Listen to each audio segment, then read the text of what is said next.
ਹੁਣ ਮੋਦੀ ਸਾਹਿਬ ਨੇ ਇੱਕ ਹੱਥ ਉਹਨੂੰ ਤਾਂ ਭਾਰਤ ਰਤਨ ਦੇਤਾ ਨਾਨਾ ਜੀ ਦੇਸ਼ਮੁਖ ਨੂੰ, ਪਿਛਲੇ ਸਾਲ ਦੀ ਗੱਲ ਕਰਦੇ ਹਾਂ ਜੀ, ਜਿਹਨੇ 84 ਦੇ ਕਤਲੇਆਮ ਨੂੰ ਜਸਟੀਫਾਈ ਕੀਤਾ, ਪਰ ਬਲਬੀਰ ਸਿੰਘ ਵਰਗੇ ਨੂੰ ਵਸਾ ਦਿੱਤਾ ਗਿਆ। ਇਹਦਾ ਜਵਾਬ ਤੇ ਮੋਦੀ ਨੂੰ ਦੇਣਾ ਚਾਹੀਦਾ। ਮੈਂ ਸਮਝਦਾ ਕਿ ਬਲਬੀਰ ਸਿੰਘ ਨਾਲ ਅਨਿਆਂ ਬਹੁਤ ਹੋਇਆ। ਅੱਜ ਮੋਦੀ ਉਹਨਾਂ ਨੇ ਟਵਿੱਟਰ ਦੇ ਉੱਤੇ ਜਾ ਕੇ ਬੜਾ ਨਤਮਸਤਕ ਹੋਏ ਨੇ, ਪਰ ਉਹਦਾ ਕੋਈ ਮਤਲਬ ਹੀ ਹੈ ਨਹੀਂਗਾ। ਬਿਲਕੁਲ 6 ਸਾਲ ਤੁਸੀਂ ਪ੍ਰਧਾਨ ਮੰਤਰੀ ਬੈਠੇ ਰਹੇ, ਤੁਸੀਂ ਭਾਰਤ ਦਵਾ ਦਿੰਦੇ। ਅੱਜ ਦੀ ਤਾਰੀਖ ਦੇ ਵਿੱਚ ਜਦੋਂ ਬਲਬੀਰ ਸਿੰਘ ਇਸ ਸੰਸਾਰ ਤੋਂ ਕੂਚ ਕਰ ਰਹੇ ਨੇ, ਜਿਸਮਾਨੀ ਤੌਰ 'ਤੇ ਸਾਡੇ ਵਿਚਕਾਰ ਨਹੀਂ, ਹਾਲਾਂਕਿ ਉਹਨਾਂ ਦੀ ਲੈਗੇਸੀ, ਉਹਨਾਂ ਦੀ ਦੇਣ ਆਉਂਦੀਆਂ ਪੀੜ੍ਹੀਆਂ ਲਈ ਹਮੇਸ਼ਾ ਪ੍ਰੇਰਨਾ ਸਰੋਤ ਰਹੇਗੀ। ਪਰ ਹੁਣ ਉਸ ਦੇ ਲਈ ਸ਼ਰਧਾਂਜਲੀਆਂ ਭੇਟ ਕਰਨੀਆਂ, ਹੁਣ ਉਸ ਦੇ ਬਾਰੇ ਆਪਣੇ ਜਿਹੜੇ ਹੈ ਕੌਨਫੀਡੈਂਸ ਪੇਸ਼ ਕਰਨੇ, ਇਹ ਤਾਂ ਇੱਕ ਦਿਖਾਵਾ ਹੈ, ਠੀਕ ਹੈ ਨਾ। ਪਰ ਮੋਦੀ ਦਾ ਕਸੂਰ ਇੰਨਾ ਕੁ ਜ਼ਰੂਰ ਬਣਦਾ ਕਿ ਜਦੋਂ ਤੁਸੀਂ ਵੇਖੋ 2014 ਤੋਂ ਇਹ ਪ੍ਰਧਾਨ ਮੰਤਰੀ ਚਲੇ ਆ ਰਹੇ ਨੇ। ਇਹ ਜਿਹੜੀ ਪੁਸਤਕ ਮੈਂ ਤੁਹਾਨੂੰ ਦੱਸ ਰਿਹਾ, ਇਹ 2016 'ਚ ਲਿਖੀ ਗਈ ਸੀ। ਅੱਛਾ। ਸੋ ਮੋਦੀਜ਼ ਨਿਊ ਇੰਡੀਆ ਦਾ ਉਸ ਵਿੱਚ ਵਰਣਨ ਕੀਤਾ ਗਿਆ ਕਿਤਾਬ। ਹੁਣ 2016 ਦੇ ਵਿੱਚ ਕਿਤਾਬ ਲਿਖੀ ਗਈ, ਤੁਸੀਂ ਵੇਖੋ 2014 ਵਿੱਚ ਉਹ ਪ੍ਰਧਾਨ ਮੰਤਰੀ ਬਣਦੇ ਆ, ਗਲਵਕੜੀ ਪਾਈ ਹੋਈ ਤੁਸੀਂ ਅਕਾਲੀ ਦਲ ਦੇ ਨਾਲ। 6 ਸਾਲ ਹੋ ਗਏ, ਪਦਮ ਸ਼੍ਰੀ ਉਸ ਨੂੰ ਦਿੱਤਾ ਗਿਆ ਸੀਗਾ। ਉਸ ਦੇ ਸਮਰਥਕ ਮਹਿਸੂਸ ਕਰਦੇ ਕਿ ਉਹ ਵੀ 1957 'ਚ ਔਰ ਪਛੜ ਕੇ, ਜਦੋਂ ਕਿ ਉਸ ਤੋਂ ਕਿਤੇ ਵੱਡੇ ਇਨਾਮ ਦਾ ਹੱਕਦਾਰ। ਉਲਟ ਗੱਲ ਇਹ ਹੋਈ ਹੈ, ਅਕਾਲੀਆਂ ਨਾਲ ਗਲਵਕੜੀਆਂ ਪਈਆਂ ਤਾਂ ਵੀ ਨਹੀਂ ਹੋਇਆ। ਹਾਲਾਂਕਿ ਕਹਿਣ ਨੂੰ ਤਾਂ ਪੰਜਾਬ ਦੇ ਬਹੁਤ ਵੱਡੇ ਇੱਕ ਹਾਕੀ ਦੇ ਆਈਕਨ ਰਹੇ ਨੇ। ਸੋ ਤੁਸੀਂ ਵੇਖੋ ਜ਼ਿਆਦਤੀਆਂ ਹੋਈਆਂ, ਜਿਸ ਦੇ ਕਰਕੇ ਬਲਬੀਰ ਸਿੰਘ ਨੇ ਵੀ ਉਸ ਪੱਤਰਕਾਰ ਨੂੰ ਕਿਤਾਬ ਦੇ ਵਿੱਚ ਕਿਹਾ ਕਿ ਮੈਂ ਮਹਿਸੂਸ ਕਰਦਾ ਕਿ ਮੈਂ ਸਿੱਖਾਂ ਤਾਂ ਮੈਂ ਨਜ਼ਰ ਬਲਬੀਰ ਸਿੰਘ ਓਲੰਪੀਅਨ, ਸੀਨੀਅਰ ਬਲਬੀਰ ਸਿੰਘ ਕਰਕੇ ਜਾਣੇ ਜਾਂਦੇ ਬਜ਼ੁਰਗ, ਜਿਹੜੇ ਕਿ ਅੱਜ ਸਾਡੇ ਵਿਚਕਾਰ ਨਹੀਂ ਰਹੇ। ਬੀਤੀ ਰਾਤ ਉਹਨਾਂ ਦਾ ਕੈਨੇਡਾ ਦੇ ਸਮੇਂ ਅਨੁਸਾਰ ਰਾਤ ਦੇ ਤੇ ਪੰਜਾਬ ਦੇ ਸਮੇਂ ਅਨੁਸਾਰ ਸੋਮਵਾਰ ਦੀ ਸਵੇਰ ਨੂੰ ਦੇਹਾਂਤ ਹੋ ਗਿਆ। ਇਹ ਉਹ ਸ਼ਖਸੀਅਤ ਸਨ ਜਿਨ੍ਹਾਂ ਨੇ ਅਣਵੰਡੇ ਪੰਜਾਬ ਦੇ ਜਾਂ ਭਾਰਤ ਦੇ ਕਹਿ ਲਈਏ ਕਿ ਸਮੁੱਚੇ ਦੋਵਾਂ ਮੁਲਕਾਂ ਦੀ ਟੀਮ ਦੀ ਅਗਵਾਈ ਕੀਤੀ, ਕਪਤਾਨੀ ਕੀਤੀ। ਭਾਰਤ ਦੀ ਅਗਵਾਈ ਕਰਨ ਵਾਲਾ ਇਹ ਮਹਾਨ ਯੋਧਾ ਜਿਹੜਾ ਸਿਤਾਰਾ ਆਪਣੀ ਟੀਮ ਦੇ ਨਾਲ ਗਿਆ, ਤੇ ਜੋ ਇੰਗਲੈਂਡ ਦੇ ਵਿੱਚ ਲੰਡਨ ਓਲੰਪਿਕ ਕਿਹਾ ਜਾ ਰਿਹਾ, ਉਸ ਦੇ ਵਿੱਚ ਸਭ ਤੋਂ ਸ਼ਾਨਦਾਰ ਜਿਹੜਾ ਪ੍ਰਦਰਸ਼ਨ ਸੀ ਉਹ ਬਲਬੀਰ ਸਿੰਘ ਹੋਰਾਂ ਦਾ ਸੀ। ਇਹਨਾਂ ਨੇ ਫਾਈਨਲ ਮੈਚ ਦੇ ਵਿੱਚ, ਜਿੱਥੇ 4 ਗੋਲ ਸਨ, 2 ਗੋਲ ਇਹਨਾਂ ਦੇ ਸਨ। ਸੋ 48 ਦੇ ਵਿੱਚ ਲੰਡਨ 'ਚ ਜਾ ਕੇ ਇੰਗਲੈਂਡ ਦੀ ਟੀਮ ਨੂੰ ਇਹ ਭਾਰਤ ਦੇ ਵੱਲੋਂ ਖੇਡਦਿਆਂ ਇਹਨਾਂ ਨੇ ਹਰਾਇਆ। ਇਤਿਹਾਸ ਇਸ ਗੱਲ ਦੀ ਗਵਾਹੀ ਦਿੰਦਾ ਹੈ ਕਿ ਇਸ ਮੈਚ ਦੇ ਵਿੱਚ ਕੁੱਲ ਇਹਨਾਂ ਖੇਡਾਂ ਦੇ ਵਿੱਚ ਜਿਹੜੇ ਕਿ ਭਾਰਤ ਨੇ 13 ਗੋਲ ਕੀਤੇ, ਉਹਨਾਂ 'ਚੋਂ 9 ਗੋਲ ਜਿਹੜੇ ਸਨ ਉਹ ਇਕੱਲਿਆਂ ਬਲਬੀਰ ਸਿੰਘ ਦੇ ਸਨ। ਤੇ ਫਾਈਨਲ 'ਚ 1-6 ਨਾਲ ਜਿਹੜੀ ਜਿੱਤ ਹੋਈ, ਉਹਨਾਂ 'ਚੋਂ 5 ਗੋਲ ਬਲਬੀਰ ਸਿੰਘ ਹੋਰਾਂ ਨੇ ਕੀਤੇ। ਅਜੇ ਤੱਕ ਵਿਸ਼ਵ ਰਿਕਾਰਡ ਜਿਹੜਾ ਹੈ ਓਲੰਪਿਕ ਦਾ ਇਹ ਕੋਈ ਤੋੜ ਨਹੀਂ ਸਕਿਆ। ਉਸ ਤੋਂ ਬਾਅਦ 58 ਦੇ ਵਿੱਚ ਜਿਹੜੀ ਮੈਲਬਰਨ ਦੇ ਵਿੱਚ ਜਿਹੜੀਆਂ ਖੇਡਾਂ ਹੋਈਆਂ, ਉਹਨਾਂ ਦੇ ਵਿੱਚ ਫਿਰ ਇਹਨਾਂ ਨੇ ਅਗਵਾਈ ਕੀਤੀ। ਇਸ ਅਗਵਾਈ ਦੇ ਵਿੱਚ 56 ਦੇ ਵਿੱਚ ਮੈਲਬਰਨ ਖੇਡਾਂ ਦੇ ਵਿੱਚ ਬਲਬੀਰ ਸਿੰਘ ਕਪਤਾਨ ਸਨ ਭਾਰਤੀ ਟੀਮ ਦੇ। ਪਰ ਹੈਰਾਨੀ ਸੀ ਕਿ ਉਸ ਤੋਂ ਅਗਲੀ ਜਿਹੜੀ ਓਲੰਪਿਕ ਸੀ ਉਹਦੇ 'ਚ ਬਲਬੀਰ ਸਿੰਘ ਨੂੰ ਖਿਡਾਇਆ ਨਾ ਗਿਆ। DSP ਦੇ ਤੌਰ 'ਤੇ ਬਲਬੀਰ ਸਿੰਘ ਸਨ। ਜੋ ਮੈਚ ਫਾਈਨਲ ਹੋਇਆ, ਜਿੱਥੋਂ ਤੱਕ ਓਲੰਪਿਕ ਦੀ ਰਿਜ਼ਲਟ ਆਏ, ਕਿ ਉਸ ਦੇ ਵਿੱਚ ਭਾਰਤ ਹਾਰ ਗਿਆ। ਜਿਸ ਵੇਲੇ ਇਹ ਨਤੀਜਾ ਆਇਆ ਕਿ ਭਾਰਤ ਓਲੰਪਿਕ ਹਾਰ ਗਿਆ, ਤੇ ਉਸ ਵੇਲੇ ਪੰਜਾਬ ਦੇ ਮੁੱਖ ਮੰਤਰੀ ਨੇ ਕਿਹਾ ਭਾਰਤ ਨੇ ਸੁਆਹ ਜਿੱਤਣਾ ਸੀ, ਇਹਨਾਂ ਨੂੰ ਜਿਤਾਉਣ ਵਾਲਾ ਯੋਧਾ ਤਾਂ ਆ ਮੇਰੇ ਪਿੱਛੇ ਪਿਸਤੌਲ ਲਈ ਖੜਾ। ਉਸ ਤੋਂ ਬਾਅਦ ਫਿਰ ਮੌਕਾ ਆਇਆ, ਇਹਨਾਂ ਨੂੰ ਮੈਨੇਜਰ ਬਣਾਇਆ ਗਿਆ ਭਾਰਤੀ ਟੀਮ ਦਾ। 1975 ਦੇ ਵਿੱਚ ਇੱਕ ਵਾਰ ਫਿਰ ਭਾਰਤੀ ਟੀਮ ਨੇ ਓਲੰਪਿਕ ਖੇਡਾਂ ਜਿੱਤੀਆਂ। ਤੇ ਬਲਬੀਰ ਸਿੰਘ ਨਾਲ ਪੈਰ ਪੈਰ 'ਤੇ ਜਿਹੜੀਆਂ ਜ਼ਿਆਦਤੀਆਂ ਹੋਈਆਂ, ਉਹਨਾਂ ਦੀ ਪਛਾਣ ਕਰਕੇ ਉਸ ਦਾ ਬਹੁਤ ਡਿਟੇਲ ਜ਼ਿਕਰ ਕੀਤਾ ਗਿਆ ਜੀ। ਔਰ ਉਸਨੇ ਸਿੱਧੇ ਤੌਰ 'ਤੇ ਜਿਹੜੀ ਮੋਦੀ ਦੀ ਮੌਜੂਦਾ ਹਕੂਮਤ ਹੈ ਉਸ 'ਤੇ ਕਿਲਤੂ ਕੀਤਾ ਜੀ। ਔਰ ਇਸ ਦੀ ਇਹ ਗੱਲ ਤਰਸੰਗਤ ਵੀ ਹੈ। ਹਾਲਾਂਕਿ ਜੋ ਬਲਬੀਰ ਸਿੰਘ ਨਾਲ ਜ਼ਿਆਦਤੀਆਂ ਹੋਈਆਂ, ਉਸ ਦੇ ਲਈ ਮੋਦੀ ਨੂੰ ਇਕੱਲੇ ਨੂੰ ਕਸੂਰਵਾਰ ਨਹੀਂ ਠਹਿਰਾਇਆ ਜਾ ਸਕਦਾ। ਲੰਮਾ ਸਮਾਂ ਕਾਂਗਰਸ ਦਾ ਰਾਜ ਸੀਗਾ। ਸਮੂਹ ਦਰਸ਼ਕਾਂ ਦਾ programme ਆਵਾਜ਼ੇ Punjab channel Punjabi global Punjab 'ਤੇ ਸਵਾਗਤ ਹੈ। ਦਰਅਸਲ ਬਹੁਤ ਸਾਰੀਆਂ ਐਸੀਆਂ ਸ਼ਖਸੀਅਤਾਂ ਜਿਨ੍ਹਾਂ ਦੇ ਬਾਰੇ ਜਦੋਂ ਗੱਲ ਕਰੀਏ ਤਾਂ ਸਾਡਾ ਫਖਰ ਨਾਲ ਸਿਰ ਉੱਚਾ ਹੁੰਦਾ ਹੈ, ਤੇ ਜਿਨ੍ਹਾਂ ਬਾਰੇ ਕਹਿ ਸਕਦੇ ਹਾਂ ਕਿ ਉਹ ਰਸਤੇ ਬਣਾਉਂਦੇ ਨੇ, ਉਹਨਾਂ ਦੇ ਬਣਾਏ ਰਸਤਿਆਂ 'ਤੇ ਲੋਕ ਚੱਲਦੇ ਨੇ। ਜਿਵੇਂ ਕਿ ਐਮਰਸਨ ਨੇ ਕਿਹਾ ਕਿ ਜੇਕਰ ਤੁਸੀਂ ਮਹਾਨ ਵਿਅਕਤੀ ਦੀ ਪਰਿਭਾਸ਼ਾ ਕੋਈ ਲੱਭਣੀ ਚਾਹੋ ਤਾਂ ਇਹ ਹੈ ਕਿ ਉਹ ਰਸਤਿਆਂ ਨੂੰ ਬਣਾਉਂਦਾ ਹੈ ਤੇ ਉਸ ਦੇ ਬਣਾਏ ਹੋਏ ਰਸਤਿਆਂ 'ਤੇ ਲੋਕ ਚੱਲਦੇ ਨੇ। ਇਸ ਕਰਕੇ ਰਾਹ ਇੱਕ ਨਵੇਂ ਦਸੱਦੇ ਸਥਾਪਿਤ ਕਰਨ ਲਈ ਆਪ ਤਿਆਰ ਕਰੋ। ਇਹਨਾਂ ਦੇ ਵਿੱਚੋਂ ਹੀ ਇੱਕ ਨਾਂ ਬਲਬੀਰ ਸਿੰਘ ਓਲੰਪੀਅਨ ਸੀਨੀਅਰ ਬਲਬੀਰ ਸਿੰਘ ਕਰਕੇ ਜਾਣੇ ਜਾਂਦੇ ਬਜ਼ੁਰਗ ਜਿਹੜੇ ਕਿ ਅੱਜ ਸਾਡੇ ਵਿਚਕਾਰ ਨਹੀਂ ਰਹੇ। ਬੀਤੀ ਰਾਤ ਉਹਨਾਂ ਦਾ ਕੈਨੇਡਾ ਦੇ ਸਮੇਂ ਅਨੁਸਾਰ ਰਾਤ ਦੇ ਤੇ ਪੰਜਾਬ ਦੇ ਸਮੇਂ ਅਨੁਸਾਰ ਸੋਮਵਾਰ ਦੀ ਸਵੇਰ ਨੂੰ ਦੇਹਾਂਤ ਹੋ ਗਿਆ। 96 ਵਰ੍ਹਿਆਂ ਦੇ ਸਨ। ਕਾਗਜ਼ਾਂ ਦੇ ਤੌਰ ਤੇ ਚਾਹੇ ਜਨਮ ਤਰੀਕ 1924 ਦੀ ਲਿਖੀ ਸੀ, ਪਰ ਪਰਿਵਾਰ ਦੇ ਅਨੁਸਾਰ ਦਸੰਬਰ 1923 ਦੇ ਵਿੱਚ ਉਹ ਜਨਮੇ ਆਪਣੇ ਨਾਨਕਾ ਪਿੰਡ। ਤੇ ਉਹਨਾਂ ਦੇ ਮਾਤਾ ਪਿਤਾ ਜਿਨ੍ਹਾਂ ਦੇ ਵਿੱਚ ਸਰਦਾਰ ਦਲੀਪ ਸਿੰਘ ਜੀ ਬੜੇ ਆਜ਼ਾਦੀ ਘੁਲਾਟੀਏ ਵੀ ਬੜੇ ਸਤਿਕਾਰਤ ਸ਼ਖਸੀਅਤ ਸਨ। ਇਸੇ ਤਰ੍ਹਾਂ ਮਾਤਾ ਜੀ ਕਰਮ ਕੌਰ ਜਿਨ੍ਹਾਂ ਦੇ ਗ੍ਰਹਿ ਇਹਨਾਂ ਦਾ ਜਨਮ ਹੋਇਆ, ਪਰਵਰਿਸ਼ ਹੋਈ ਬਚਪਨ ਦੀ, ਕਿਉਂਕਿ ਮੋਗੇ ਦੇ ਨੇੜੇ ਪਿੰਡ ਨਾਨਕਾ ਪਿੰਡ ਸੀ ਜਿੱਥੇ ਜਨਮੇ। ਪੁਆਧੜਾ ਇਹਨਾਂ ਦਾ ਪਿੰਡ ਸੀ। ਸੋ ਉਸ ਤੋਂ ਬਾਅਦ ਇਹਨਾਂ ਦਾ ਸਫ਼ਰ ਸ਼ੁਰੂ ਹੋਇਆ ਸਪੋਰਟਸ ਦਾ ਤੇ ਪੜ੍ਹਾਈ ਦਾ, ਜਿਨ੍ਹਾਂ ਦੇ ਵਿੱਚ ਇਹਨਾਂ ਨੇ ਜੋ ਸਿੱਖ ਨੈਸ਼ਨਲ ਕਾਲਜ ਬੰਗਾ, ਉਸ ਤੋਂ ਪਹਿਲਾਂ ਮੋਗਾ ਕਾਲਜ ਦੇ ਵਿੱਚ, ਫਿਰ ਜੋ ਅੰਮ੍ਰਿਤਸਰ ਖਾਲਸਾ ਕਾਲਜ ਹੈ ਉੱਥੇ ਪੜ੍ਹਾਈ ਕੀਤੀ। ਪਰ ਉਸ ਵੇਲੇ ਇਹਨਾਂ ਨੂੰ ਕੈਪਟਨ ਨਹੀਂ ਬਣਾਇਆ ਗਿਆ, ਲੇਕਿਨ ਜਦੋਂ ਪੰਜਾਬ ਯੂਨੀਵਰਸਿਟੀ ਚੰਡੀਗੜ੍ਹ ਦੇ ਵਿੱਚ ਇਹਨਾਂ ਨੂੰ ਮੌਕਾ ਮਿਲਿਆ ਤਾਂ ਫਿਰ ਇਹਨਾਂ ਨੇ ਅਗਵਾਈ ਕੀਤੀ। ਇਹ ਉਹ ਸ਼ਖਸੀਅਤ ਸਨ ਜਿਨ੍ਹਾਂ ਨੇ ਅਣਵੰਡੇ ਪੰਜਾਬ ਦੇ ਜਾਂ ਭਾਰਤ ਦੇ ਕਹਿ ਲਈਏ ਕਿ ਸਮੁੱਚੇ ਦੋਵਾਂ ਮੁਲਕਾਂ ਦੀ ਟੀਮ ਦੀ ਅਗਵਾਈ ਕੀਤੀ, ਕਪਤਾਨੀ ਕੀਤੀ। ਉਸ ਤੋਂ ਬਾਅਦ ਸਿਲਸਿਲਾ ਸ਼ੁਰੂ ਹੋਇਆ ਇਹਨਾਂ ਦੀਆਂ ਪ੍ਰਾਪਤੀਆਂ ਦਾ। 47 ਵੇਲੇ ਦੇਸ਼ ਵੰਡਿਆ ਗਿਆ, ਬ੍ਰਿਟਿਸ਼ ਅੰਪਾਇਰ ਖਤਮ ਹੋ ਗਿਆ, ਬਰਤਾਨੀਆ ਉਹ ਵਾਪਸ ਚਲੇ ਗਏ। 48 ਦੇ ਵਿੱਚ ਓਲੰਪਿਕ ਖੇਡਾਂ ਜਿਹੜੀਆਂ ਹੋਈਆਂ ਬਰਤਾਨੀਆ ਦੇ ਵਿੱਚ, ਭਾਰਤ ਦੀ ਅਗਵਾਈ ਕਰਨ ਵਾਲਾ ਇਹ ਮਹਾਨ ਯੋਧਾ ਜਿਹੜਾ ਸਿਤਾਰਾ ਆਪਣੀ ਟੀਮ ਦੇ ਨਾਲ ਗਿਆ। ਤੇ ਜੋ ਇੰਗਲੈਂਡ ਦੇ ਵਿੱਚ ਲੰਡਨ ਓਲੰਪਿਕ ਕਿਹਾ ਜਾ ਰਿਹਾ, ਉਸ ਦੇ ਵਿੱਚ ਸਭ ਤੋਂ ਸ਼ਾਨਦਾਰ ਜਿਹੜਾ ਪ੍ਰਦਰਸ਼ਨ ਸੀ ਉਹ ਬਲਬੀਰ ਸਿੰਘ ਹੋਰਾਂ ਦਾ ਸੀ। ਇਹਨਾਂ ਨੇ ਫਾਈਨਲ ਮੈਚ ਦੇ ਵਿੱਚ ਜਿੱਥੇ 4 ਗੋਲ ਸਨ, 2 ਗੋਲ ਇਹਨਾਂ ਦੇ ਸਨ।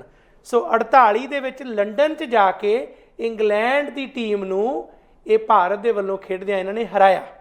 ਸੋ 52 ਦੇ ਵਿੱਚ ਇਹਨਾਂ ਨੇ ਹੈਲਸਿੰਕੀ ਦੇ ਵਿੱਚ ਓਲੰਪਿਕ ਖੇਡਾਂ ਦੇ ਵਿੱਚ ਹਿੱਸਾ ਲਿਆ।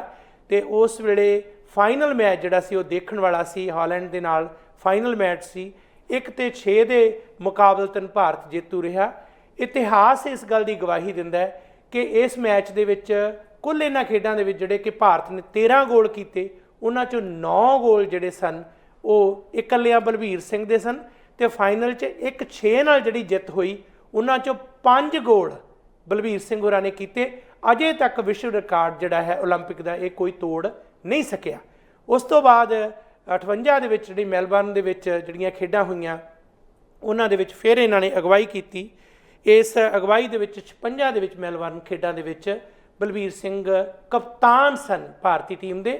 ਤੇ ਇਹਨਾਂ ਦੀ ਅਗਵਾਈ ਦੇ ਵਿੱਚ ਤੀਜੀ ਵਾਰ ਫਿਰ ਓਲੰਪਿਕ ਦੇ ਵਿੱਚ ਭਾਰਤੀ ਟੀਮ ਜੇਤੂ ਰਹੀ। ਲਗਾਤਾਰ 3 ਵਾਰ ਇਹ ਜਿੱਤਾਂ ਹਾਸਲ ਕੀਤੀਆਂ। ਤੇ ਉਸ ਤੋਂ ਮਗਰੋਂ ਸਮਾਂ ਆਇਆ 57 ਦੇ ਵਿੱਚ ਇਹਨਾਂ ਨੂੰ ਪਦਮ ਸ਼੍ਰੀ ਸਨਮਾਨ ਦਿੱਤਾ ਗਿਆ। ਪਰ ਹੈਰਾਨੀ ਸੀ ਕਿ ਉਸ ਤੋਂ ਅਗਲੀ ਜਿਹੜੀ ਓਲੰਪਿਕ ਸੀ ਉਹਦੇ 'ਚ ਬਲਬੀਰ ਸਿੰਘ ਨੂੰ ਖਿਡਾਇਆ ਨਾ ਗਿਆ। DSP ਦੇ ਤੌਰ ਤੇ ਬਲਬੀਰ ਸਿੰਘ ਸਨ। ਜੋ ਮੈਚ ਫਾਈਨਲ ਹੋਇਆ, ਜਿੱਥੋਂ ਤੱਕ ਓਲੰਪਿਕ ਦੀ ਰਿਜ਼ਲਟ ਆਏ ਤੇ ਉਸ ਦੇ ਵਿੱਚ ਭਾਰਤ ਹਾਰ ਗਿਆ। ਤੇ ਪੰਜਾਬ ਦੇ ਉਸ ਵੇਲੇ ਮੁੱਖ ਮੰਤਰੀ ਮਰਹੂਮ ਪ੍ਰਤਾਪ ਸਿੰਘ ਕੈਰੋਂ ਸਨ ਤੇ ਬਲਬੀਰ ਸਿੰਘ ਉਹਨਾਂ ਦੇ ਨਾਲ ਡਿਊਟੀ ਤੇ ਸਨ।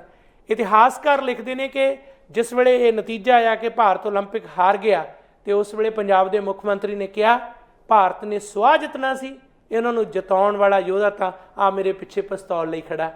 ਇਹ ਗੱਲ ਏਡੀ ਦਿਲ ਵਲੂੰਦਰਨ ਵਾਲੀ ਸੀ ਕਿ ਇਹ ਜਿਹੜੀ ਧੱਕੇਸ਼ਾਹੀ ਪੰਜਾਬ ਦੇ ਉਸ ਸਿੱਖ ਨੌਜਵਾਨ ਨਾਲ ਹੋਈ, ਇਹ ਦਰਦਨਾਕ ਸੀ। ਉਸ ਤੋਂ ਬਾਅਦ ਫਿਰ ਮੌਕਾ ਆਇਆ, ਇਹਨਾਂ ਨੂੰ ਮੈਨੇਜਰ ਬਣਾਇਆ ਗਿਆ ਭਾਰਤੀ ਟੀਮ ਦਾ। 1975 ਦੇ ਵਿੱਚ ਇੱਕ ਵਾਰ ਫਿਰ ਭਾਰਤੀ ਟੀਮ ਨੇ ਓਲੰਪਿਕ ਖੇਡਾਂ ਜਿੱਤੀਆਂ। ਇਹ ਇੱਕ ਮਾਣ ਸੀ। ਉਸ ਤੋਂ ਬਾਅਦ ਸਿਲਸਿਲਾ ਚੱਲਿਆ ਇਹਨਾਂ ਦੇ ਜੀਵਨ ਦਾ, ਉਤਰਾ ਚੜਾ ਕਿਵੇਂ ਚੱਲੇ, ਕਿਸ ਤਰੀਕੇ ਨਾਲ ਇਹਨਾਂ ਨਾਲ ਜ਼ਿਆਦਤੀਆਂ ਹੋਈਆਂ।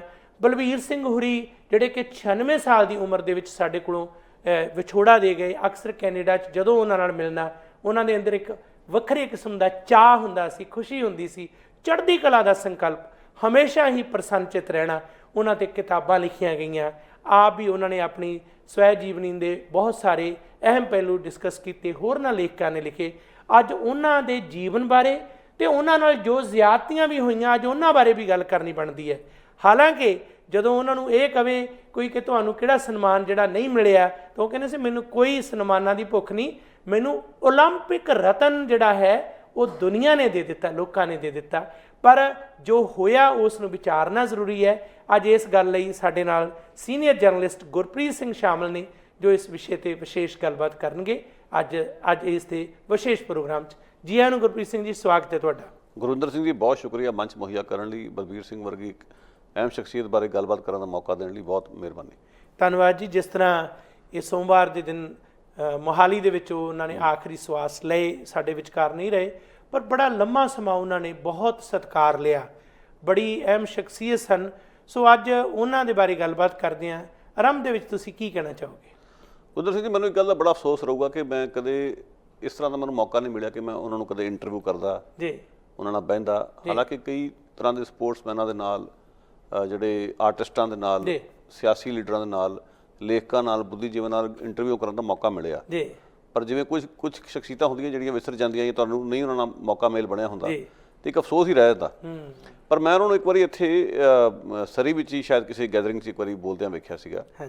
ਉੱਥੇ ਇੱਕ ਸਾਡੇ ਇੱਥੇ ਬੜੇ ਚੰਗੇ ਦੋਸਤ ਨੇ ਜਿਹੜੇ ਖੁਦ ਜਿਹੜੇ ਹੈ ਸਪੋਰਟਸਮੈਨ ਨੇ ਔਰ ਏਸ਼ੀਅਨ ਖੇਡਾਂ 'ਚ ਉਹ ਹਿੱਸਾ ਲੈ ਚੁੱਕੇ ਨੇ, ਭਲਵਾਨੀ ਕਰਦੇ ਆ। ਉਹਨਾਂ ਦੀ ਬਲਬੀਰ ਸਿੰਘ ਨਾਲ ਸਾਂਝਾਂ ਸੀਗੀਆਂ। ਉਹਨਾਂ ਨੇ ਕਿਹਾ ਕਿ ਬਲਬੀਰ ਸਿੰਘ ਦਾ ਸੁਪਨਾ ਕਿ ਮੈਂ 100 ਸਾਲ ਪੂਰੇ ਕਰਕੇ ਸੰਸਾਰ ਤੋਂ ਕੂਚ ਕਰਾਂਗਾ। ਜਿਹੜੀ ਤੁਸੀਂ ਚੜ੍ਹਦੀ ਕਲਾ ਦੀ ਗੱਲ ਕੀਤੀ ਹੈ, ਇਹ ਉਹਨਾਂ ਸ਼ਖਸੀਅਤ ਦਾ ਇੱਕ ਪਹਿਲੂ ਸੀ। ਬਿਲਕੁਲ, ਹਮੇਸ਼ਾ ਉਤਸ਼ਾਹ 'ਚ ਰਹਿਣਾ।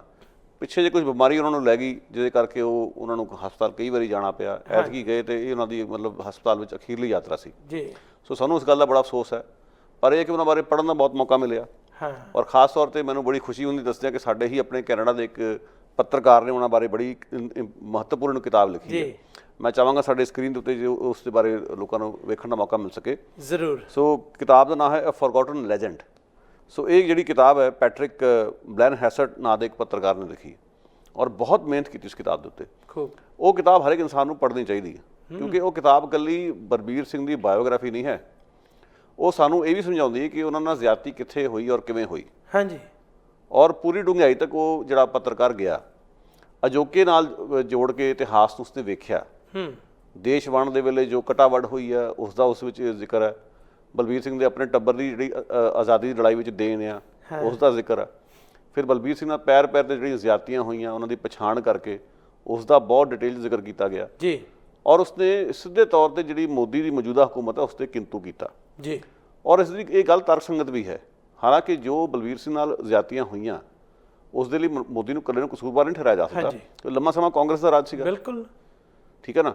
ਪਰ ਮੋਦੀ ਦਾ ਕਸੂਰ ਇੰਨਾ ਕੁ ਜ਼ਰੂਰ ਬਣਦਾ ਹੈ ਕਿ ਜਦੋਂ ਤੁਸੀਂ ਵੇਖੋ 2014 ਤੋਂ ਇਹ ਪ੍ਰਧਾਨ ਮੰਤਰੀ ਚਲੇ ਆ ਰਹੇ ਨੇ। ਇਹ ਜਿਹੜੀ ਪੁਸਤਕ ਮੈਂ ਤੁਹਾਨੂੰ ਦੱਸ ਰਿਹਾ ਇਹ 2016 'ਚ ਲਿਖੀ ਗਈ ਸੀ। ਅੱਛਾ। ਸੋ ਮੋਦੀਜ਼ ਨਿਊ ਇੰਡੀਆ ਦਾ ਉਸ ਵਿੱਚ ਵਰਣਨ ਕੀਤਾ ਗਿਆ ਕਿਤਾਬ 'ਚ। ਠੀਕ। ਹੁਣ 2016 ਦੇ ਵਿੱਚ ਕਿਤਾਬ ਲਿਖੀ ਗਈ।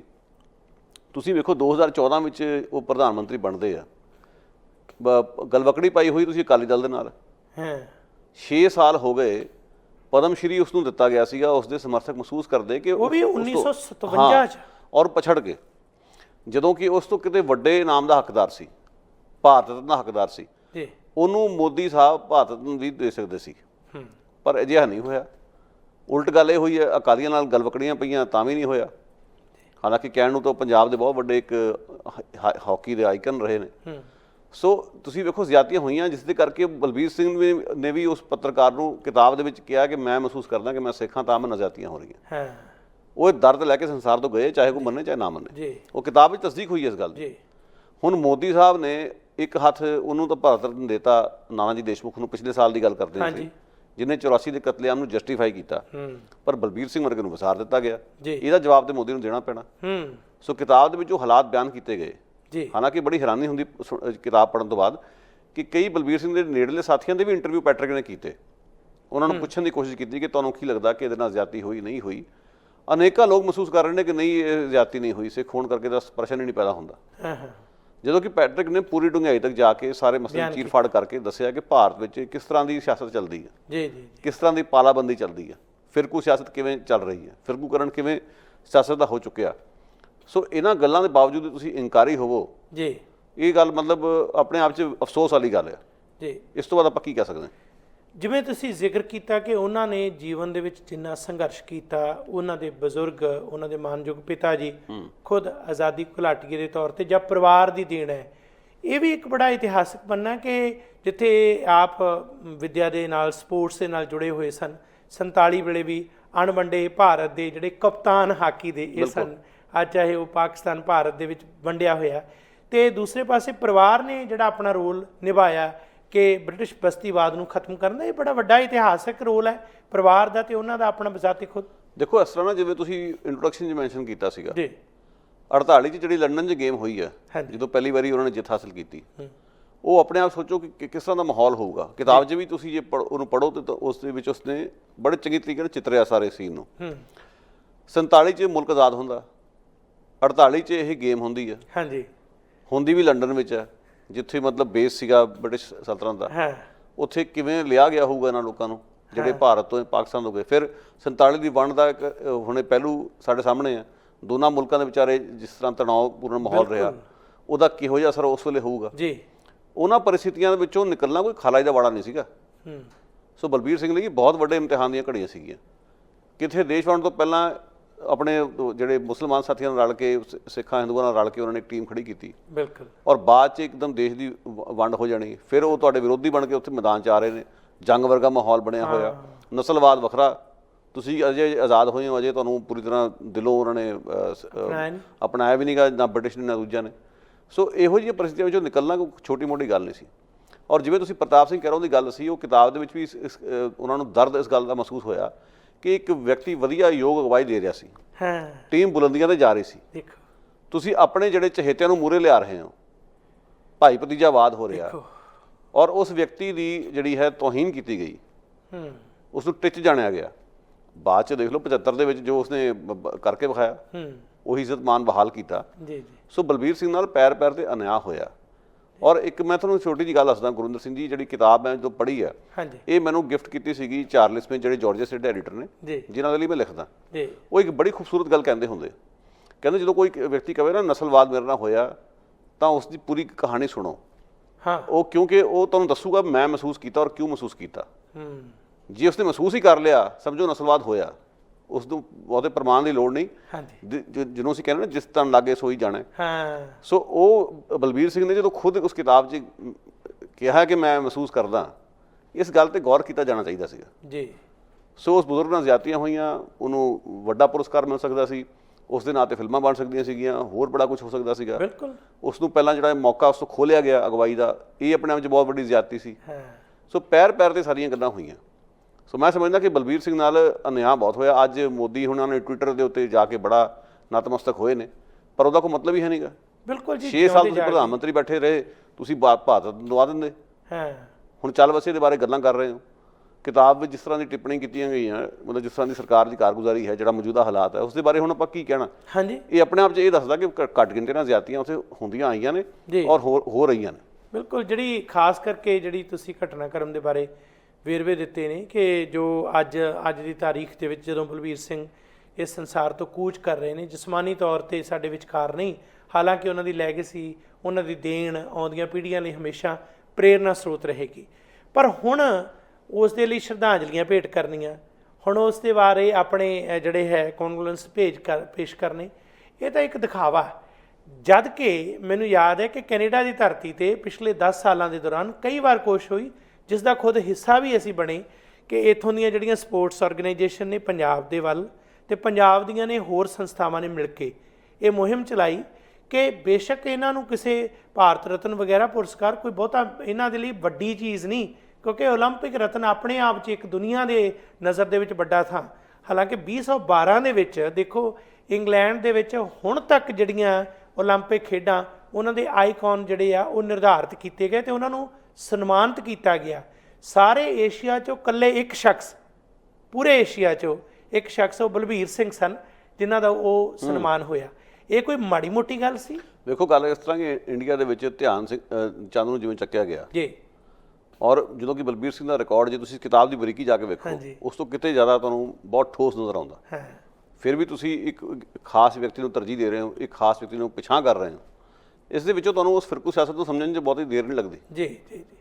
ਹੁਣ ਸਭ ਤੋਂ ਵੱਡਾ ਦੇਖੋ ਅਨਿਆਂ, ਬਲਬੀਰ ਸਿੰਘ ਉਹ ਵਿਅਕਤੀ ਜਿਸ ਨੇ ਕਦੇ ਵੀ ਕੋਈ ਉਹਨਾਂ ਤਾਕਤਾਂ ਨਾਲ ਸਮਝੌਤਾ ਨਹੀਂ ਕੀਤਾ ਜਿਹੜੀਆਂ ਭਾਰਤ ਦੇ ਵਿਰੋਧ 'ਚ ਭੁਗਤੀਆਂ।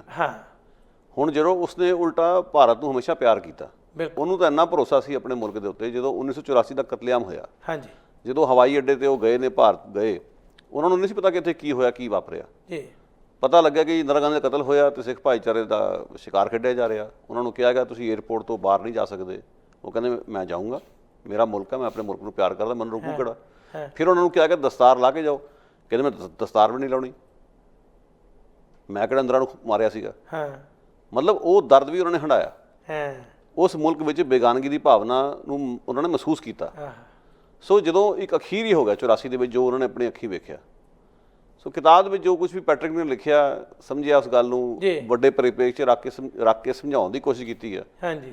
ਬਹੁਤ ਸਾਰੇ ਸਾਡੇ ਇੱਥੇ ਦੇਸੀ ਪੋਲੀਟੀਸ਼ੀਅਨ ਨੇ, ਉਹਨਾਂ ਨੇ ਇਸ ਕਿਤਾਬ ਦੀ ਬੜੀ ਪ੍ਰਸ਼ੰਸਾ ਕੀਤੀ, ਬੜੀ ਵਧੀਆ ਗੱਲ। ਪਰ ਉਹ ਅੱਜ ਦੱਸਣ ਬਲਬੀਰ ਸਿੰਘ ਦੇ ਬਾਰੇ ਜੋ ਇਹ ਅਨਿਆਂ ਹੋਇਆ, ਉਹਦੇ ਬਾਰੇ ਉਹਨਾਂ ਦਾ ਕੀ ਕਹਿਣਾ, ਕੀ ਟਿੱਪਣੀ ਹੈ ਜੀ? ਉਸ ਤੋਂ ਬਾਅਦ ਪ੍ਰਤੀਕਰਮ ਕੀ ਹੈ ਜੋ ਉਹਨਾਂ ਨੇ ਕਿਹਾ ਉਸ ਦੇ ਬਾਰੇ, ਜਦ ਕਿ ਅੱਜ ਸੰਸਾਰ ਨੂੰ ਚਾਹੀਦਾ ਇਹ ਦੱਸਣਾ ਇਸ ਗੱਲ ਦੇ ਬਾਰੇ, ਖਾਸ ਕਰਕੇ ਕਿ ਜਿਹੜਾ ਬੰਦਾ ਦੁਨੀਆ ਦੇ ਲਈ ਇੱਕ ਆਦਰਸ਼ ਹੈ, ਸਾਡੇ ਨੌਜਵਾਨ ਪੀੜ੍ਹੀ ਲਈ ਇੱਕ ਰੋਲ ਮਾਡਲ ਹੈ, ਜਿਹਨੂੰ ਲੈ ਕੇ ਅਸੀਂ ਜਿੰਨੀ ਵੀ ਚਾਹੀਏ ਗੱਲ ਕਰ ਸਕਦੇ ਹਾਂ। ਕੁਛ ਉਂਗਲੀਆਂ 'ਤੇ ਗਿਣੇ ਜਾਣ ਵਾਲੇ ਇਹੋ ਜਿਹੇ ਸ਼ਖਸ ਨੇ ਜਿਹੜੇ ਏਡੀ ਵੱਡੀ ਉਮਰ ਭੋਗ ਕੇ ਤੇ ਇੰਨੀ ਲੰਮੀ ਜਿਹੜੀ ਹੈ ਅਗਵਾਈ ਕਰਕੇ ਜਾਂਦੇ ਨੇ।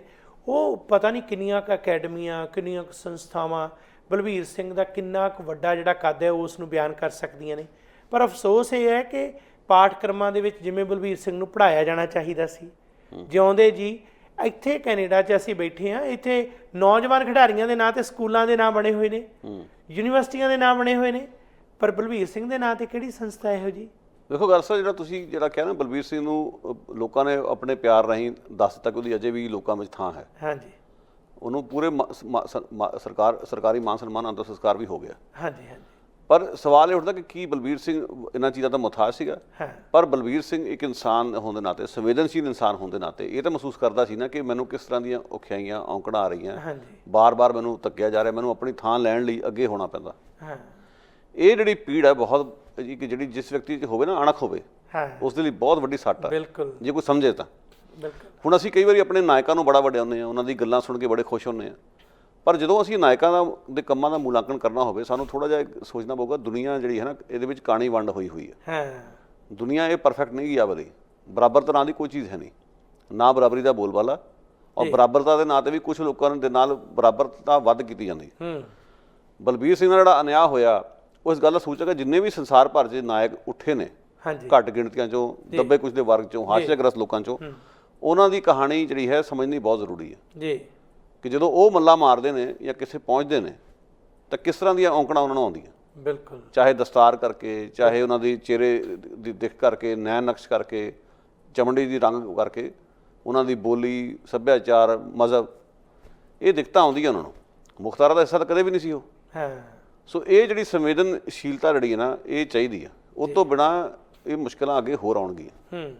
ਜਿੱਥੋਂ ਤੱਕ ਉਹਨਾਂ ਨੇ ਆਪਣੇ ਜੀਵਨ ਦੇ ਵਿੱਚ, ਮੈਨੂੰ ਲੱਗਦਾ ਕਿ ਜਦੋਂ ਅਸੀਂ ਦੇਖਦੇ ਹਾਂ ਕਿ ਸਪੋਰਟਸ ਲਈ ਪ੍ਰੇਰਨਾ ਦਿੱਤੀ ਹੈ, ਕੈਨੇਡਾ ਦੇ ਵਿੱਚ ਬਹੁਤ ਸਾਰੀਆਂ ਹਾਕੀ ਸੰਸਥਾਵਾਂ ਖੁੱਲ੍ਹੀਆਂ ਕਿਉਂਕਿ ਉਹਨਾਂ ਦੇ 3 ਪੁੱਤਰ, 1 ਬੇਟੀ, ਪਰਿਵਾਰ ਜਿਹੜਾ ਬੇਟੀ ਇਹ ਜਿਹੜੀ ਕਿ ਪੰਜਾਬ ਦੇ ਵਿੱਚ ਜਿਨ੍ਹਾਂ ਦਾ ਅੱਗੇ ਪੋਤਰਾ ਜਾਣੀ ਦੋਤਰਾ ਬੇਟੀ ਦਾ ਲੜਕਾ ਕਬੀਰ ਸਿੰਘ, ਉਹਨੇ ਵੀ ਬੜੀ ਵੱਡੀ ਭੂਮਿਕਾ ਨਿਭਾਈ ਹੈ ਇਤਿਹਾਸ ਨੂੰ ਸੰਭਾਲਣ ਦੇ ਲਈ। ਹੁਣ ਵੀ ਸੇਵਾ 'ਚ ਜਿਹੜਾ ਰੋਲ ਉਹਨਾਂ ਨੇ ਬਹੁਤ ਵੱਡਾ। ਬਿਲਕੁਲ।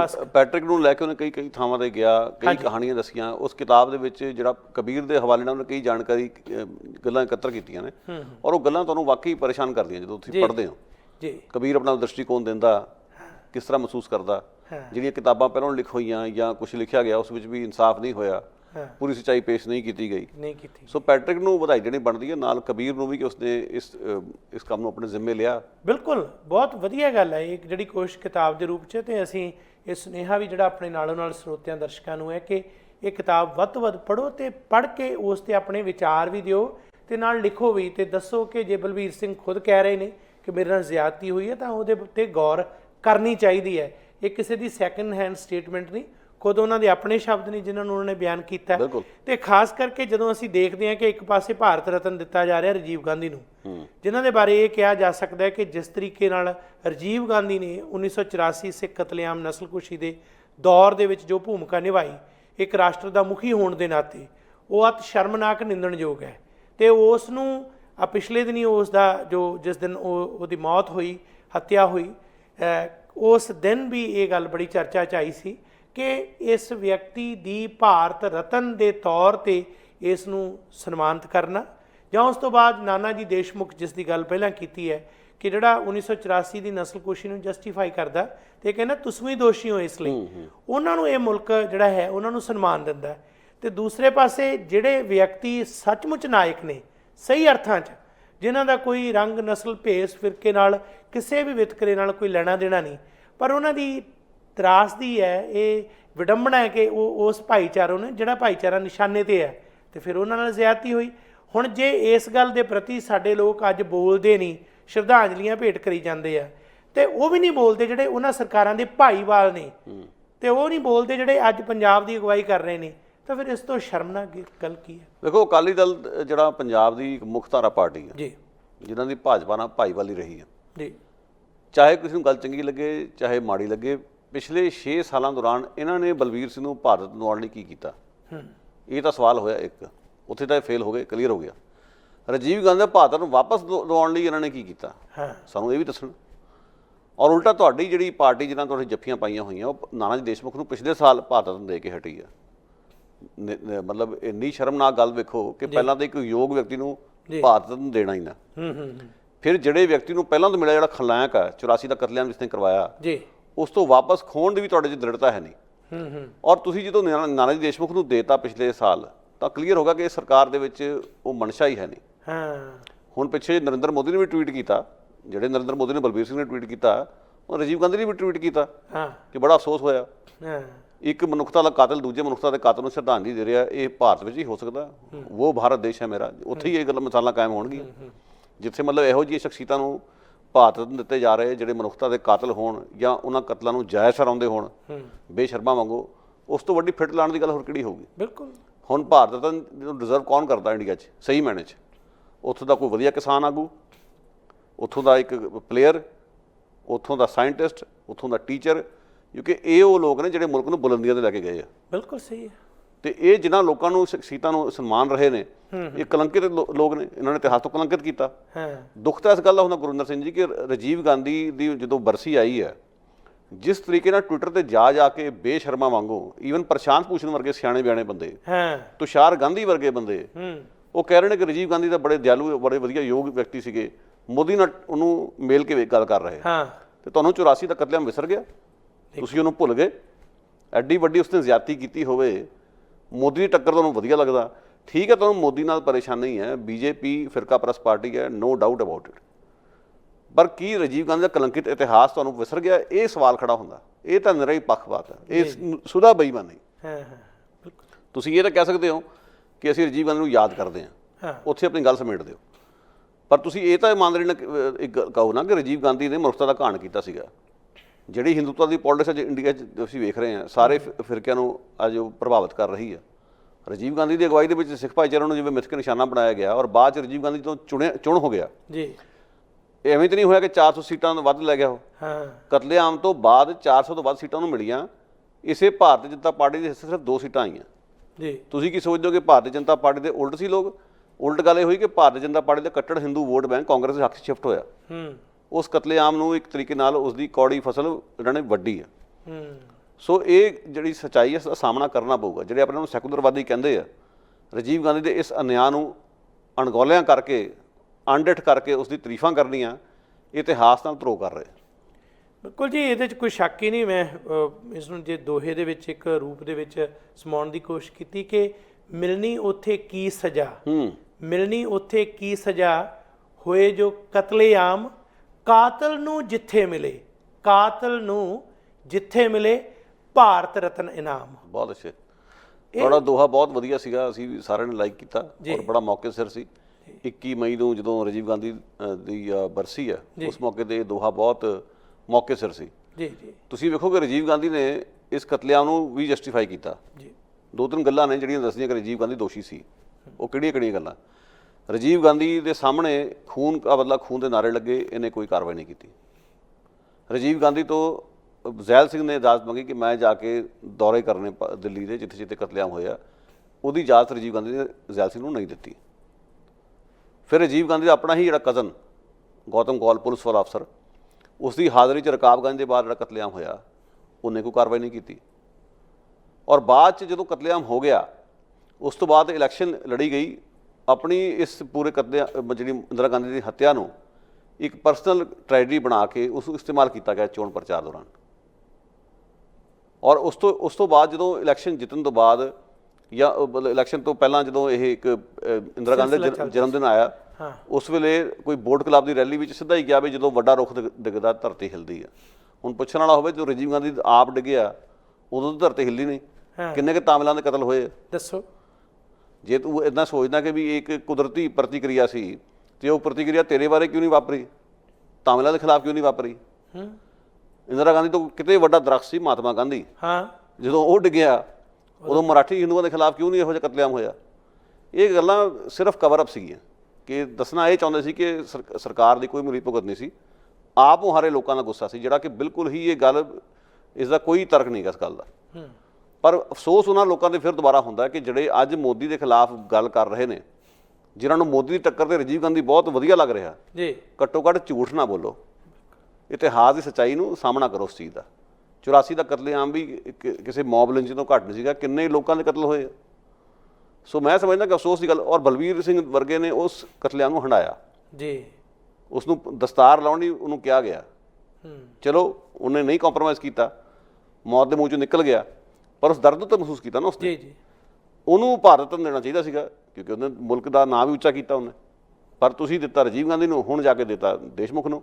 ਸੋ ਇਹ ਹੈ ਇੰਡੀਅਨ ਸਟੇਟ ਦਾ ਕਿਰਦਾਰ, ਜਿਹੜੀ ਖਾਸ ਕਰ ਜਿਵੇਂ ਉਹਨਾਂ ਦੀ ਆਪਣੀ ਜੀਵਨੀ ਜਾਂ ਜਿਨ੍ਹਾਂ ਦੇ ਵਿੱਚ ਪੈਟਰਿਕ ਨੇ ਉਹਨਾਂ ਦੇ ਬਾਰੇ ਲਿਖਿਆ ਉਸ ਕਿਤਾਬ ਦੇ ਵਿੱਚ ਵਰਣਨ ਹੈ, ਜਿਹੜੀਆਂ ਉਹ ਘਟਨਾਵਾਂ, ਜਿਨ੍ਹਾਂ ਘਟਨਾਵਾਂ ਦਾ ਜ਼ਿਕਰ ਨਾ ਮੀਡੀਆ ਕਰਦਾ, ਨਾ ਉਹ ਸਪੋਰਟਸ ਦੀਆਂ ਅਕੈਡਮੀਆਂ ਕਰਦੀਆਂ ਨੇ, ਜਾਂ ਨਾ ਖੇਡ ਲੇਖਕ ਨੇ ਕਰਦੇ, ਜਿਨ੍ਹਾਂ ਨੂੰ ਸੁਭਾਅ ਬਣਿਆ ਹੋਇਆ ਸਿਰਫ ਉਹ ਗੱਲਾਂ ਕਰਨੀਆਂ ਜਿਹੜੀਆਂ ਗੱਲਾਂ ਕਿਤੇ ਸਰਕਾਰ ਨੂੰ ਚੁੱਭਦੀਆਂ ਨਹੀਂ।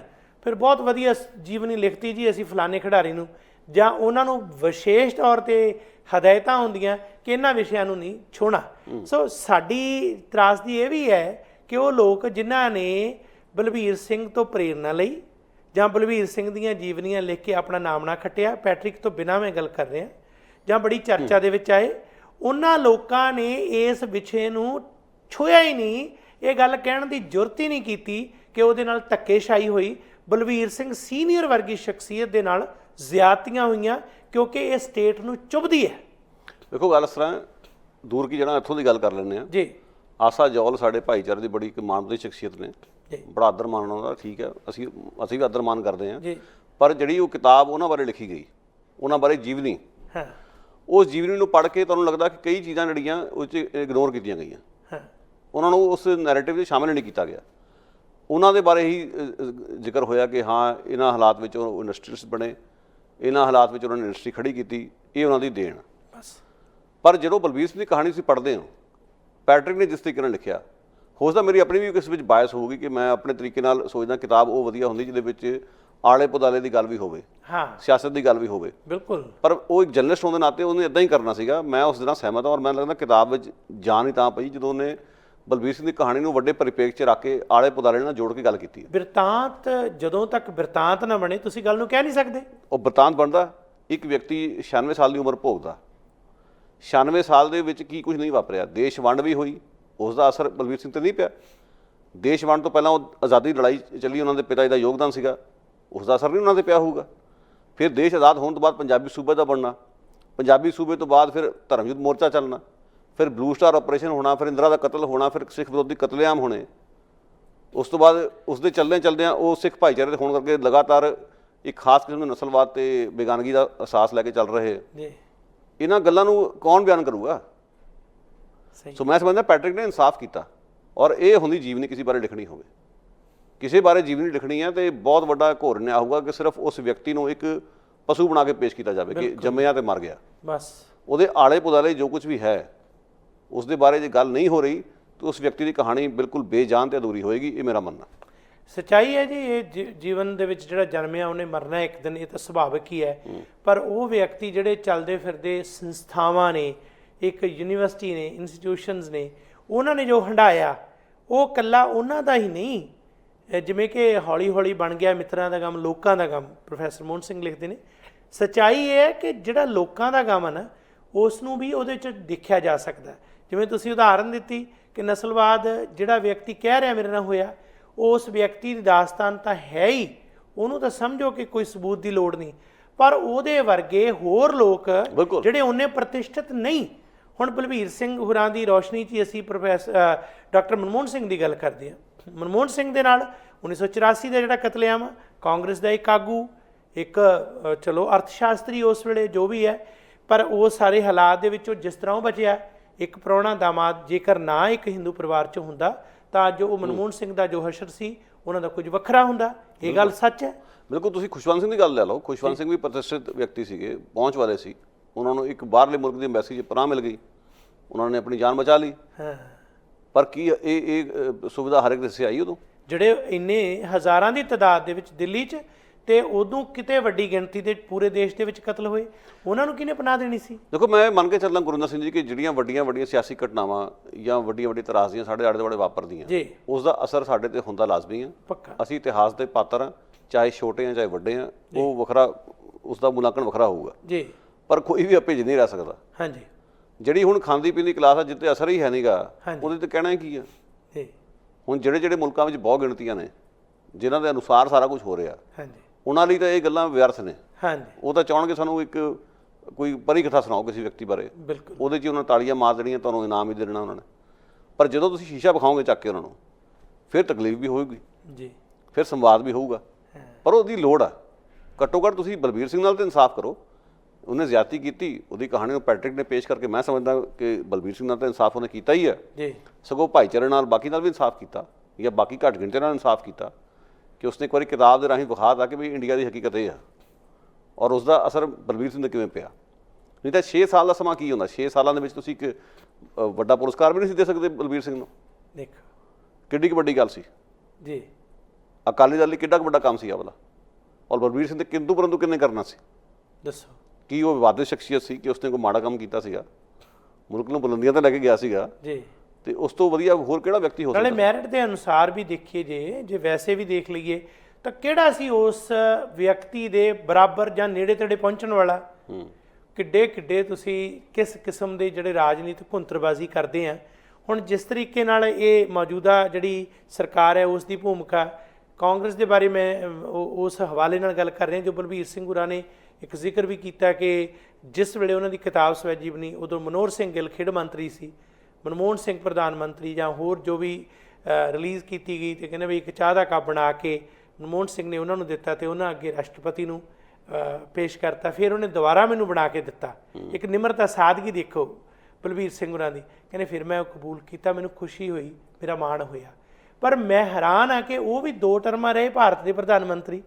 ਉਹ ਜੇ ਦੇਖ ਸਕਦੇ ਕਿ ਇਹ ਜੇ ਵਿਕਟਮ ਜਿਹੜੇ ਸਾਡੇ ਵਰਗੇ, ਜਾਂ ਮੈਂ ਖੁਦ ਉਸ ਦਾ ਬਣਿਆ, ਤੇ ਉਹਨਾਂ ਨੇ ਬਲਬੀਰ ਸਿੰਘ ਦਾ ਜਿਹੜਾ ਹੈ ਆਪਣੇ ਉਸ ਕਾਇਦੇ ਕਾਨੂੰਨ ਅਨੁਸਾਰ ਉਹਨਾਂ ਦਾ ਨਾਂ ਉਹਨਾਂ ਨੂੰ ਕਰਨਾ ਪੈਣਾ ਸੀ। ਪਰ ਫਿਰ ਗੱਲ ਉੱਥੇ ਆਉਂਦੀ ਹੈ ਕਿ ਜੇ ਐਸਾ ਹੀ ਹੁੰਦਾ ਤਾਂ ਘੱਟੋ ਘੱਟ 84 ਦੇ ਦੋਸ਼ੀਆਂ ਨੂੰ ਤਾਂ ਸਜ਼ਾਵਾਂ ਦਵਾ ਲੈਂਦੇ, ਜਿਨ੍ਹਾਂ ਨੇ ਇਹ ਨਹੀਂ ਕੀਤਾ। ਇਹ ਕੀ ਕਰਨਾ? ਦੇਖੋ, ਗੱਲ ਅਸਲ ਕਿ 2 ਗੱਲਾਂ ਨੇ ਇਕੱਠੀਆਂ। ਮੈਂ ਪਹਿਲਾਂ ਵੀ ਕਹਿ ਹਟਿਆ ਕਿ ਜੋ ਮੋਦੀ ਨੂੰ ਕਸੂਰਵਾਰ ਕਰਨ ਨੂੰ ਠਹਿਰਾਇਆ ਨਹੀਂ ਜਾ ਸਕਦਾ ਜੋ ਬਲਬੀਰ ਸਿੰਘ ਨਾਲ ਹੋਇਆ ਜੀ, ਕਿਉਂਕਿ ਲੰਮਾ ਸਮਾਂ ਕਾਂਗਰਸ ਦਾ ਰਾਜ ਸੀਗਾ ਜੀ। ਇਹ ਗੱਲ ਮੈਂ ਪਹਿਲਾਂ ਵੀ ਕਹੀ ਸੀਗੀ, ਮੈਂ ਦੁਬਾਰਾ ਕਹਿਣੀ ਚਾਹੁੰਦਾ। ਪਰ ਮੋਦੀ ਉੱਤੇ ਤਾਂ ਮੈਂ ਕਿੰਤੂ ਪਰੰਤੂ ਕਰ ਰਿਹਾ ਕਿ 6 ਸਾਲ ਹੋ ਗਏ ਤੁਹਾਡੀ ਸਰਕਾਰ ਬਣੇ ਨੂੰ। ਹਾਂਜੀ। ਤੁਸੀਂ ਟਵੀਟ ਕਰ ਰਹੇ ਹੋ ਅੱਜ। ਹਾਂਜੀ। ਇਹਨਾਂ 6 ਸਾਲਾਂ ਦੌਰਾਨ ਅਕਾਲੀ ਦਲ ਤੇ ਬੀਜੇਪੀ ਦੀ ਭਾਈਵਾਲੀ ਬਣੀ ਰਹੀ ਆ। ਉਹਨਾਂ ਦੀ ਤਾਂ ਕੋਈ ਤਿਰੜਾਂ ਨਹੀਂ ਪਈਆਂ ਰਿਸ਼ਤਿਆਂ 'ਚ। ਬਾਦਲ ਟੱਬਰ ਦੀ ਜਿਹੜੀ ਨੂੰਹ ਰਾਣੀ ਹੈ ਉੱਥੇ ਮੰਤਰੀ ਕੇਂਦਰ ਦੇ ਵਿੱਚ। ਤੁਹਾਡੇ ਪੰਜਾਬ ਦੇ ਨਾਇਕ ਸੀਗੇ ਬਲਬੀਰ ਸਿੰਘ। ਤੁਸੀਂ ਭਾਰਤ ਨੂੰ ਲਈ ਕੀ ਉਪਰਾਲੇ ਕੀਤੇ ਨੇ? ਉਸ ਸਵਾਲ ਤੇ ਖੜਾ ਹੁੰਦਾ ਕਿ ਤੁਹਾਡੇ ਰਾਜ ਪ੍ਰਬੰਧ ਹੇਠਾਂ ਘੱਟ ਗਿਣਤੀ ਦੇ ਹਮਲੇ ਤਿੱਖੇ ਹੋਏ ਆ, ਔਰ ਜਿਹੜਾ ਪਿਛਲੇ ਸਾਲ ਨਾਨਾ ਜੀ ਦੇਸ਼ਮੁਖ ਵਰਗੇ ਵਿਅਕਤੀ ਨੂੰ ਭਾਰਤ ਨੂੰ ਦੇਣਾ, ਉਹ ਆਪਣੇ ਆਪ 'ਚ ਇਹ ਦੱਸਦਾ ਹੈ ਕਿ ਮੋਦੀ ਨੂੰ ਜਾਂ ਉਸਦੀ ਪਾਰਟੀ ਨੂੰ ਇਕੱਲੇ ਮੁਸਲਮਾਨਾਂ ਜਾਂ ਕ੍ਰਿਸਚਨਾਂ ਨਾਲ ਕੋਈ ਉਹ ਨਹੀਂ ਕਿਹੜਾ ਨਹੀਂ ਗਈਆਂ, ਕਿਧਰੇ ਨਾ ਕਿਧਰੇ ਉਹ ਸਿੱਖ ਵਿਰੋਧੀ ਵੀ ਨੇ। ਬਿਲਕੁਲ। ਨਹੀਂ ਤਾਂ ਫਿਰ ਨਾਨਾ ਜੀ ਦੇਸ਼ਮੁਖ ਨੂੰ ਇਨਾਮ ਦੇਣ ਦਾ ਕੀ ਮਤਲਬ ਸੀਗਾ? ਔਰ ਕਤਲੇਆਮ ਵਿੱਚ ਬੀਜੇਪੀ ਵੀ ਸ਼ਾਮਲ ਸੀਗੀ, ਕੋਈ ਮੰਨੇ ਚਾਹੇ ਨਾ ਮੰਨੇ। ਜਿੰਨੀ ਤਾਂ ਜਿਹਨਾਂ ਦਮ ਹੁੰਦਾ ਤੇ ਰਾਜੀਵ ਗਾਂਧੀ ਦਾ ਭਾਰਤ ਨੂੰ ਵਾਪਸ ਨਾ ਲੈ ਲੈਂਦੇ। ਕਿੰਨੀ ਕੁ ਵੱਡੀ ਗੱਲ ਸੀ। ਜੇ ਕੈਨੇਡਾ ਵਿੱਚ ਔਂਗ ਸੈਨ ਸੂ ਚੀ ਤੋਂ ਆਨਰੇਡੀ ਨਾਗਰਿਕਤਾ ਖੋਈ ਜਾ ਸਕਦੀ ਹੈ। ਬਿਲਕੁਲ। ਜਿਹਦੇ ਨਾਕੇ ਹੇਠਾਂ ਉੱਥੇ ਰੋਹਿੰਗਿਆ ਭਾਈਚਾਰੇ ਨਾਲ ਅਨਿਆਂ ਹੋਇਆ, ਤੇ ਰਾਜੀਵ ਗਾਂਧੀ ਦਾ ਭਾਰਤ ਨੂੰ ਲੈਣਾ ਕਿੰਨੀ ਕੁ ਵੱਡੀ ਗੱਲ ਹੈ। ਪਰ ਉਹ ਲੈਣ ਕਿਹੜੇ ਮੂੰਹ ਨਾਲ? ਖੁਦ ਤੁਸੀਂ 2002 'ਚ ਉਹੀ ਕੁਝ ਕੀਤਾ ਜੋ 84 'ਚ ਹੋਇਆ। ਕਿਹੜੇ ਮੂੰਹ ਨਾਲ ਲਓਗੇ? ਸੋ ਇਹਨਾਂ ਸਵਾਲਾਂ ਤੇ ਲੋਕ ਗੌਰ ਕਰਨ। ਰਹੀ ਗੱਲ ਮਨਮੋਹਨ ਸਿੰਘ ਦੀ, ਮਨਮੋਹਨ ਸਿੰਘ ਬਾਰੇ ਮੇਰੀ ਬੜੀ ਕਲੀਅਰ ਰਾਏ ਗੁਰਿੰਦਰ ਸਿੰਘ ਜੀ ਕਿ ਮਨਮੋਹਨ ਸਿੰਘ ਨੇ 84 ਦੇ ਮਾਮਲੇ 'ਚ ਆਪਣੀ ਕਮਿਊਨਿਟੀ ਨਾਲ ਦਗਾ ਕੀਤਾ ਜੀ। ਜਿਹੜੀ ਉਹ ਜਾਲੀ ਜੀ ਮਾਫੀ ਮੰਗੀ ਜਿਹਦੀ ਬੜੀ ਚਰਚਾ ਹੁੰਦੀ, ਕਾਂਗਰਸੀ ਕਹਿੰਦੇ ਨਹੀਂ ਸਕਦੇ ਜਾਂ ਜਿਹੜੇ ਕਾਂਗਰਸ ਦੇ ਨਾਲ ਜਿਹੜੇ ਨਾ ਉਹਨਾਂ ਦੇ ਪਿੱਛੇ ਲੱਗ ਬਣੇ ਹੋਏ ਕਾਮਰੇਡ ਨੇ, ਉਹ ਬੜਾ ਪ੍ਰਚਾਰਦੇ ਇਸ ਗੱਲ ਨੂੰ ਕਿ ਦੇਖੋ ਮਨਮੋਹਨ ਸਿੰਘ ਨੇ ਮਾਫੀ ਮੰਗ ਲਈ, ਇਹਦੇ ਨਾਲੋਂ ਨਾ ਹੀ ਮੰਗਦਾ ਮਾਫੀ। ਉਹ ਜੇ ਤੁਸੀਂ ਮਾਫੀਨਾਮਾ ਪੜ੍ਹ ਕੇ ਵੇਖੋ, ਉਹ ਇਹ ਕਹਿ ਰਿਹਾ ਕਾਂਗਰਸ ਤਾਂ ਦੋਸ਼ੀ ਹੈ ਨਹੀਂ ਸੀ। ਜਗਦੀਸ਼ ਟਾਈਟਲਰ ਜਿਹੜਾ ਮੇਰਾ ਦੋਸਤ ਹੈ, ਅਜ਼ੀਜ਼ ਹੈ, ਇਹ ਵੀ ਦੋਸ਼ੀ ਨਹੀਂ ਸੀਗਾ, ਪਰ ਫਿਰ ਵੀ ਅਸੀਂ ਸ਼ਰਮਿੰਦਾ ਹਾਂ, ਮਾਫੀ ਮੰਗਦੇ। ਫਿਰ ਮਾਫੀ ਕਾਹਦੀ ਹੋਈ? ਇਹਦੇ ਨਾਲੋਂ ਨਾ ਹੀ ਮੰਗਦੇ। ਦਸਤਾਰ ਨੂੰ ਵੀ ਤੁਸੀਂ ਆਪਣੇ ਨੂੰ ਦਾਗ ਦਵਾਇਆ। ਮਤਲਬ ਕਹਿਣਾ ਇਹੋ ਜਿਹੀਆਂ ਗੱਲਾਂ ਜਿਹੜੀਆਂ ਹੋਈਆਂ, ਔਰ ਮਨਮੋਹਨ ਸਿੰਘ ਨੂੰ ਪ੍ਰਧਾਨ ਮੰਤਰੀ ਲਾ ਕੇ ਇੱਕ ਮਾਹੌਲ ਹੀ ਉਡਾਇਆ ਗਿਆ ਲੋਕਾਂ ਦਾ।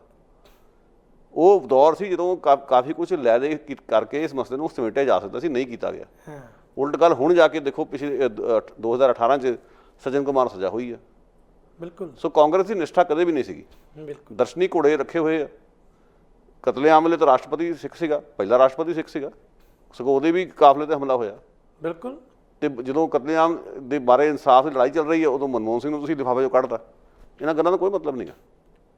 ਇੱਕ ਜਿਹਨੂੰ ਕਹਿ ਸਕਦੇ ਸਿਰਫ ਪੋਚਾ ਪੋਚੀ ਕਰਨ ਵਾਲੀ ਗੱਲ ਹੈ, ਜਾਂ ਲੋਕਾਂ ਨੂੰ ਵਿਸ਼ੇ ਤੋਂ ਭੜਕਾਉਣ ਵਾਲੀ ਗੱਲ ਹੈ, ਤਾਂ ਕਿ ਲੋਕ ਵੀ ਇਹ ਕਹਿਣ, ਜਿਵੇਂ ਕਿ ਸਾਡੇ ਜਿਹੜੇ ਸੀਮਤ ਜਾਂ ਮੰਦਬੁੱਧੀ ਲੋਕ ਇਹ ਕਹਿ ਦਿੰਦੇ ਨੇ, ਜਦੋਂ ਉਹਨਾਂ ਨੂੰ ਕਹੋ ਕਿ ਘੱਟ ਗਿਣਤੀਆਂ ਤੇ ਉਹਨਾਂ ਨੂੰ ਨਿਆਂ ਨਹੀਂ ਮਿਲ ਰਿਹਾ, ਉਹਨਾਂ ਨੂੰ ਬਰਾਬਰੀ ਨਹੀਂ ਮਿਲ ਰਹੀ, ਜਿਵੇਂ ਕਿ ਸਰਦਾਰ ਬਲਬੀਰ ਸਿੰਘ ਸੀਨੀਅਰ ਦੀ ਗੱਲ ਹੈ, ਤਾਂ ਉਹ ਜੇਬ 'ਚੋਂ 5-7 ਨਾ ਕੱਢਣਗੇ।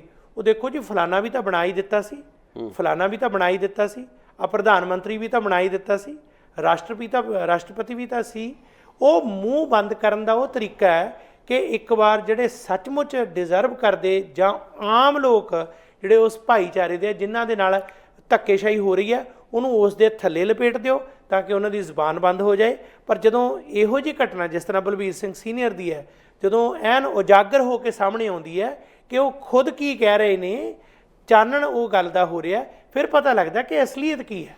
ਦੇਖੋ ਗੁਰਦਾਸ ਜੀ, ਗੱਲ ਦਾ ਕਿ ਇਹ ਜਿਹੜਾ ਨਾ ਇੱਕ ਮੂੰਹ ਦਿਖਾਵੇ ਲਈ, ਹਾਂਜੀ, ਹੁਣ ਇੱਦਾਂ ਦੇ 2002 ਦੇ ਕਤਲੇਆਮ ਤੋਂ ਬਾਅਦ ਅਬਦੁਲ ਕਲਾਮ ਨੂੰ ਰਾਸ਼ਟਰਪਤੀ ਲਾਇਆ ਗਿਆ। ਹਾਂਜੀ।